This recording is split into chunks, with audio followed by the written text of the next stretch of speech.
Ikan ini diproses dan ditalenan dalam waktu kurang dari 1 menit. Kepala ikan masih bernafas tapi badannya sudah dipotong menjadi 24 bagian. Pelanggan bahkan menyalakan sebatang rokok untuknya. Lihat, makarel ini tahu cara merokok. Ini adalah toko salad ikan. Pelanggan menikmati makanan. Dan ikan hanya bisa menonton dengan dagingnya sendiri masuk ke perutnya. Setiap kali pelanggan datang untuk memilih ikan, mana yang pintar akan berenang kembali dan berpura-pura mati. Hanya ikan kembung ini yang sangat aktif. Tentu saja itu dipilih oleh pelanggan. Tapi pemiliknya tahu itu ikan baru jadi dia tidak menjualnya. Tapi diam-diam berubah ke yang lain. Melihat rekan-rekannya akan dibunuh secara brutal, dia ketakutan. Jadi aku memejamkan mata dan menusuk hidungku dan ingin keluar dari sini. Ikan yang lain semua merasa tidak normal. Bahkan memberinya julukan padak. Mereka tidak mengerti mengapa padak melakukan ini. Bagaimanapun, adalah ikan yang dibudidayakan. Bisa hidup sampai sekarang sudah bersyukur.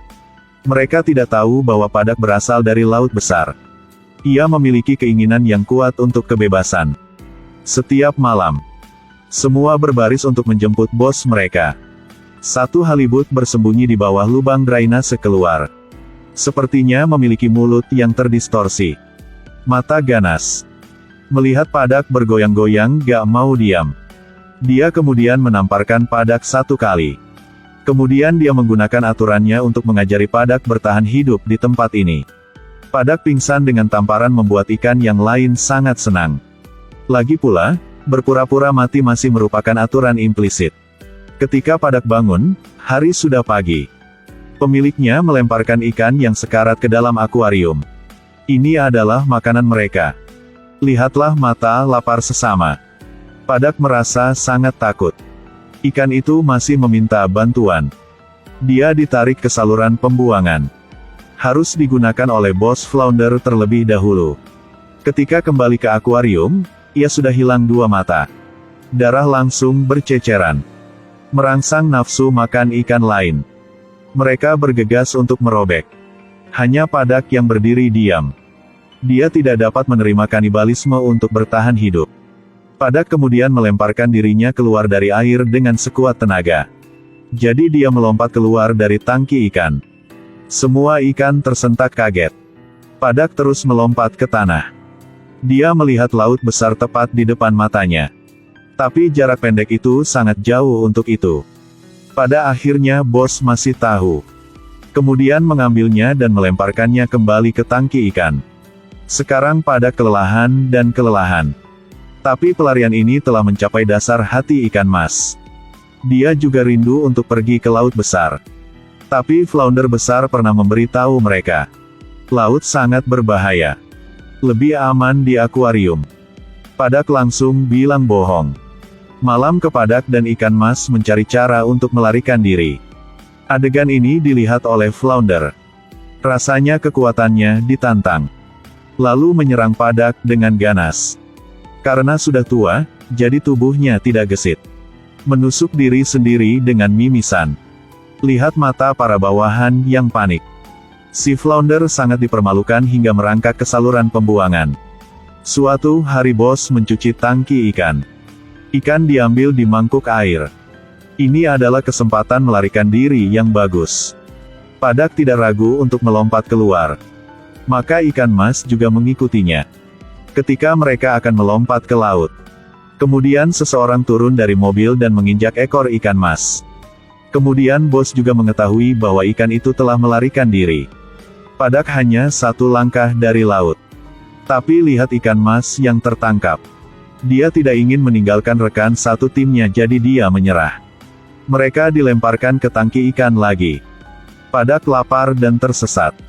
Sekarang ada makanan yang dibuang ke dalam tangki. Halibut masih dikasih makan dulu. Tidak berharap itu digoda oleh ikan itu. Kau hanya hidup sementara. Tidak ada harapan. Masih ngaku bos di sini. Flounder besar sangat marah. Itu menggigit ikan dan meledak ke dalam akuarium. Dia menggerogoti marah. Ikan yang lain bergegas untuk merobeknya. Bahkan ikan mas pun tidak bisa menahan. Tapi Padak masih menentang ini. Dia kemudian menggunakan semua kekuatannya untuk melompat keluar dari tangki ikan. Jatuh ke tangki kepiting raja di sebelahnya. Padak tergores dan memar di wajahnya. Untung saja ada anak nakal yang mengambilnya. Lalu taruh di akuarium. Padak lelah dan lapar sekarang. Ikan akuarium masih kesal dengan dia. Katakan bahwa ikan untuk daging tidak cocok dengan ikan akuarium. Cepat keluar. Padak tiba-tiba melebarkan matanya. Menatap ikan kecil di depan. Kemarahan dan kelaparan membuatnya mendorong batasnya. Ada perkelahian yang terjadi di tangki ikan kecil. Tapi Padak juga mengenai pedang mainan di dalam tangki. Lihat orang mengunyah sesama. Padak hanya bisa berjuang. Sekarang di akuarium di luar ikan mas ingin pergi menyelamatkan Padak. Dia juga melompat ke tangki kepiting raja. Tapi dia jangan sampai jatuh ke jaring ikan. Tapi cakar kepiting raksasa. Pemiliknya menemukan dan memasukkan ikan mas ke dalam tangki ikan.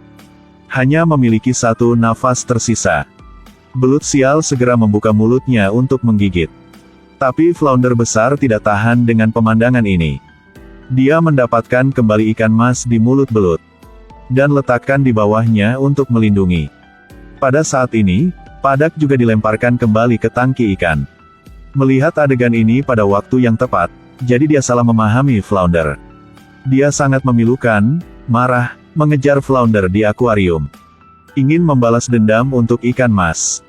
Tidak pernah berharap bahwa dua pelanggan memasuki toko dan mereka memilih untuk memenangkan flounder besar.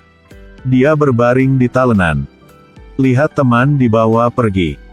Beberapa yang dimakan mentah, yang lain dibawa untuk membuat sup. Ada yang daging digiling. Ini adalah pertama kalinya flounder besar merasakan kematian begitu dekat. Dia memutar matanya dengan ngeri. Bos menajamkan pisaunya dan bersiap untuk menembak. Untungnya, pelanggan berubah pikiran untuk makan makarel. Jadi flounder besar bisa menghindari bencana. Tapi Padak menyebalkan. Dia dipotong menjadi 24 bagian dan diletakkan di atas piring. Flounder besar melihat pemandangan ini, dia langsung mengerti. Dibandingkan dengan menjalani kehidupan sementara, harus berani mengambil risiko. Jadi keesokan harinya, dia mengambil kesempatan untuk menyelinap ke bos. Lalu melompat keluar dari tangki ikan. Dia menyelam menuju laut besar. Terpental di tanah. Tapi kecepatannya mencoba yang terbaik tidak bisa menandingi langkah kaki manusia. Diinjak pemiliknya dan dipaksa masak sop. Tapi bos flounder tidak pernah menyerah. Dia mengeluarkan duri. Ini adalah potongan pedang mainan dari tubuh Padak. Bos itu ditusuk di tangan, lalu dia tanpa sadar melepaskan. Flounder besar jatuh langsung ke laut. Hanya dengan begitu ia baru tahu apa itu kebebasan sejati. Tapi sayangnya tidak ada lagi Padak dan ikan mas. Film ini sangat realistis. Tangki ikan kecil tapi seperti dunia tempat kita tinggal. Apakah manusia tidak seperti itu? Terikat oleh rantai emas. Buka mata dan melihat banyak bahaya dan kesulitan. Tapi ada banyak cara. Melanjutkan tidur terlihat sangat aman, tapi berbahaya. Terima kenyataan. Atau ambil semua keberanian untuk mengejar kebebasan dan impian di hati. Pilihan selalu ada di tangan kita.